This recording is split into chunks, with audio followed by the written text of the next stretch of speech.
adjudant en service en 1977 à l'état-major lorsque le 24 mars, vers 18 h, le lieutenant Onga Pierre, membre du CMP, me donna l'ordre de conduire avec un détachement des prisonniers au champ de tir. Ce que je fis le lendemain, très tôt le matin, explique Cissé. Vous avez-il remis un ordre de mission? Non. Pourquoi ne lui avez-vous pas exigé? Je ne sais si vous vous rendez compte de ce que vous dites. Dans l'armée, un ordre est un ordre oral ou écrit. Et puis, cela se passe il y a 14 ans, au moment où les CMP faisaient la loi. Et Onga devait même être membre de la commission d'enquête. De quel prisonnier s'agissait-il? De Onchu, Nkomon et Elou. Le commandant Paro a confirmé ses propos. Dans l'après-midi du 24 mars, mon chef de corps, le groupement à y porter, me demanda de me présenter à 19 h à l'état-major. Là, je suis reçu par le lieutenant Onga qui m'a donné l'ordre de conduire un peloton d'exécution le lendemain matin. Le prisonnier m'a été remis par le capitaine Messen. Le lieutenant vous a-t-il remis un ordre écrit? Après une hésitation, oui. Je crois qu'il m'avait remis un ordre de mission. Vous savez que cela fait un peu longtemps. Pouvez-vous vous rappeler de qui était signé cet ordre de mission? Pas exactement. Sans doute de Tiba ou du commandant Sassou, mais pas du lieutenant Onga. J'en suis presque certain. Concernant le président Massamba Diba, pouvez-vous confirmer s'il avait les yeux crevés, comme l'a déclaré le commandant Madzela? Non, ce n'est pas vrai, car c'est bien moi qui ai tué Massamba Diba. Il avait ses yeux en bon état et portait un pantalon gris, une chemise blanche et une cravate. Vous savez que c'était un homme très puissant. Je vais vous raconter le tour qu'il nous a joué parce que ça n'a pas été facile de l'avoir. Lorsque nous l'avons placé devant le trou, quel trou? Enfin, répond Paro. Vous ne savez pas comment ça se passe?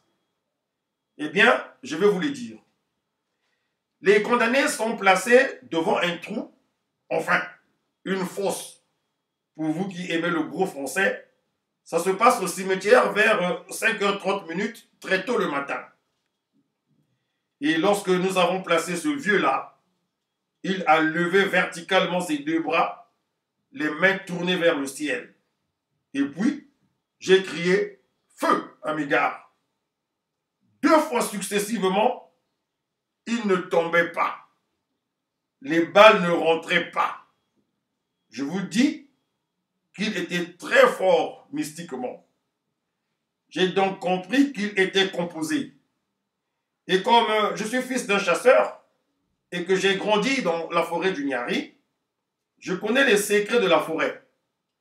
Je sais que dans ce cas, il faut soit mettre du sel sur le canon du fusil, soit frotter le canon sur le sable et tirer un premier coup dans le sol avant de viser. C'est ce que j'ai fait. Et lorsque j'ai visé, il est tombé dans le trou. J'ai alors demandé à ma section, qui comptait 12 gars, de vider leur chargeur de 30 balles sur lui. C'est comme ça qu'il avait perdu sa tête. C'est ce qu'ils ont fait et nous sommes partis et j'ai fait chanter le papayer pour faire oublier au gars ce qui venait de se passer. C'était bien, non? Avez-vous d'autres questions à me poser? L'atmosphère de l'interrogatoire est glacée. Puis le silence est rompu par une question. Pouvez-vous nous aider à retrouver la fosse? Bien sûr que oui. Si nous allons sur place, je connais bien la rangée et j'ai même laissé un indice pour ne pas me tromper. La tombe est entourée des douilles de balles. Je ne peux me tromper. Il n'y a donc pas de cercueil. Se hasarde à demander quelqu'un. Je ne sais pas si vous êtes un Congolais ou un Chinois, vous. Ne savez-vous pas que les réactionnaires n'avaient pas droit au cercueil dans ce pays? On répond par où? Sur l'état physique de Massamba Deba, Mécène, qui a extrait le prisonnier de sa cellule, a confirmé les propos de Paro. Lorsque je suis arrivé devant la cellule du président Deba, il priait. Je l'ai appelé à 2 reprises. Monsieur le Président, Monsieur le Président. Il n'a pas répondu, tellement qu'il était concentré dans sa Bible. La 3e fois, il a levé la tête et m'a regardé. C'était vraiment un homme très puissant. Et j'ai reçu une de ses décharges. Je n'avais jamais croisé un tel regard.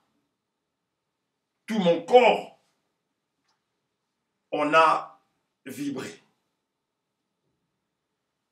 Il a fallu presque 5 minutes pour que je reprenne mes esprits et que je réponde au oui qu'il avait prononcé. J'ai pu alors balbutier et dire: je suis venu vous chercher. Tranquillement, il va refermer sa Bible, l'avait posée sur le plancher et s'était levé pour me suivre. Il portait un pantalon gris, une chemise blanche et une cravate. Avait-il les yeux crevés? Non. Ses yeux étaient normaux. Et je ne sais pas pourquoi nos grands ont pris du plaisir à mentir publiquement. Massamba Deba était normal et c'est moi qui l'ai sorti de sa cellule pour le confier au peloton d'exécution. Tous ces témoignages établissent la véritable solidarité qui existe entre les assassins de Marien Gouabi, qui sont essentiellement de la région de la Cuvette, et s'efforcent de brouiller toutes les pistes. Onga s'occupe de la transmission et de l'application des ordres d'exécution des témoins qui ont été, comme le confirment bien le commandant Nkouma et le capitaine Motondo, par qui il transitait, manuscrits, mieux, pour reprendre l'expression du capitaine Motondo, de l'écriture très fine du président Sassou Nguesso. Drôle de solidarité tribale et clanique qui ne résistera pourtant pas à l'épreuve du temps et aux intérêts du pouvoir. L'usage que les uns et les autres feront au sein du CMP de la mort de Barthélemy Kikadidi le prouve bien. Lorsque nous avons su là où se trouvait Kikadidi, La mission était de faire en sorte que l'on trouve Kikadidi vivant, pour qu'il nous rende compte de son entretien avec le camarade Sassou. Voilà que dans la nuit, en sa qualité de ministre de la Défense, le président Sassou forme un groupe pour qu'au lieu de prendre le Kikadidi vivant, on l'exécute. Tous les secrets